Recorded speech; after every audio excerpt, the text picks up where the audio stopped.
Beauty within the grotesque. It's what's on the inside that counts. Beauty's in the eye of the beholder. These are all common sentiments expressed in various films. Most of those tend to be aimed towards younger audiences, as it's a lesson worth learning early in life. Quite a few of Disney's animated films deal with similar themes, perhaps most notably Beauty and the Beast. But I wanted to focus on an altogether different film, one that's geared more towards adults, but still has those mythical fairy tale elements, because it is, in a lot of ways, a modern day fairy tale. And while the analogy to Beauty and the Beast is imperfect, I thought it an apt way to dive into the themes and meanings behind one of my most favorite films, Drive.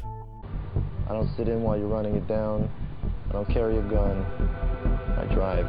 Sticking to the ideas of beauty in relation to sight, most of this story takes place within the character's eyes. There isn't much dialogue, as the director, Nicholas Winding Refn, trusts his audience and treats them with enough respect to not handhold you as he tells you this story. Our protagonist, Driver, speaks so little that he communicates mostly through his eyes. There's even a joke about it in the film when he plays a game with his love interest's son to see who can keep their eyes open the longest. He uses his eyes as intimidation as he stares down an ex-client, communicating through his eyes just as much with his words, that he will kill him if he has to, all while not blinking. The climax of the film even hinges on Driver blinking. You're left wondering if he's alive or dead, and it's only when he blinks that we know he survived the encounter. But sight plays into more than just a character device for our protagonist. It's also the primary means for telling this story, and ties directly into its most important theme. Driver and Irene communicate their interest in one another almost exclusively through the way they look at one another. Again, this wouldn't mean anything if Refn didn't trust his audience enough to understand what Driver and Irene are communicating to each other, but he does, and it rings loud and clear. You can feel the love that emanates from Driver and Irene both in the way they look at each other, the smiles they share, when they look at one another while the other isn't looking.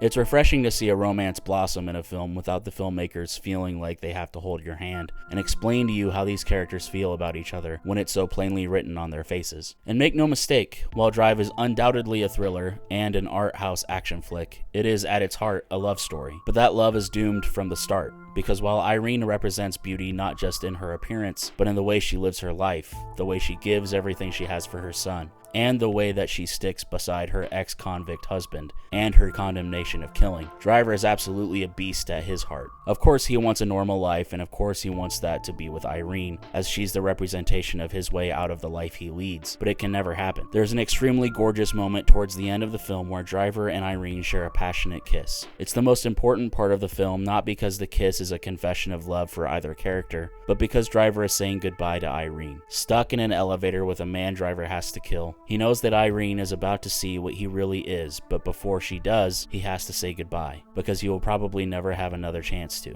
Driver then proceeds to savagely murder their would-be attacker, causing Irene to run. The final shot of that scene is one for the ages, as Driver's signature jacket is covered in blood, and we close in on his emblem, a scorpion. The beast has been revealed. But unlike the titular beast in the Disney animated film, there is no magical spell that can lift his being a monster. Driver is what he is, and he must accept it. This is set up in his conversation that he has with Irene's son about the cartoon sharks on television. If you're bad, then you're bad.